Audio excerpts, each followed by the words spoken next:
আসসালামু আলাইকুম সবাইকে, কেমন আছেন সবাই? আশা করি সবাই ভালো আছেন। আজকে আমি লইটা মাছের শুটকি রান্না করব।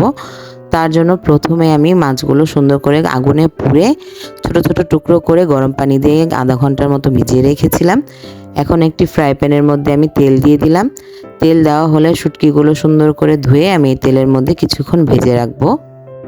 শুটকিগুলো তেলে ভাজলে এটার যে একটা স্মেল থাকে সেটা আর কি একটু কমে যায়। আর এই শুটকিটা আমি একটু সুন্দর করে ভাজতে থাকবো, তার মধ্যে একটু লবণ দিয়ে দিব। এখন যত পর্যন্ত লাল না হয়ে আসে আমি এটা একটু ভেজে রেখে দিব একটা বাটিতে। শুটকিগুলো তেলে ভাজলে এটার যে একটা স্মেল থাকে সেটা আর কি একটু কমে যায়। আর এই শুটকিটা আমি একটু সুন্দর করে ভাজতে থাকবো, তার মধ্যে একটু লবণ দিয়ে দিব।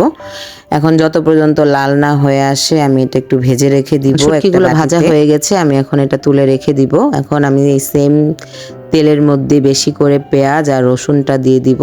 এখানে রসুনটা একটু বেশিই লাগবে পরিমাণে, কারণ শুটকির মধ্যে রসুনটা বেশি হলে ভালো লাগে খেতে। তার জন্য আমি বেশি করে পেঁয়াজ আর রসুন দিয়ে সাথে কাঁচা মরিচগুলো মাঝখান থেকে কেটে একটু ঝাল ঝাল করে আর কি আমি রান্না করব। এই পেঁয়াজ মরিচটা হালকা ভাজা হয়ে আসলে আমি এর মধ্যে আস্ত কিছু রসুন দিয়ে দিব, যাতে এটা খাবার সময় মুখে লাগে।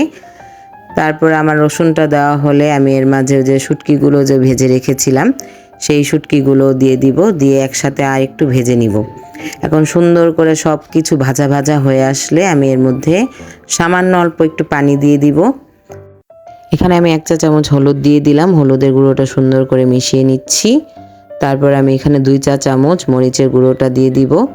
মরিচটা একটু বেশি দেওয়া লাগবে, না হলে কালারটা দেখতে সুন্দর লাগবে না, ঝালটাও বেশি হবে না।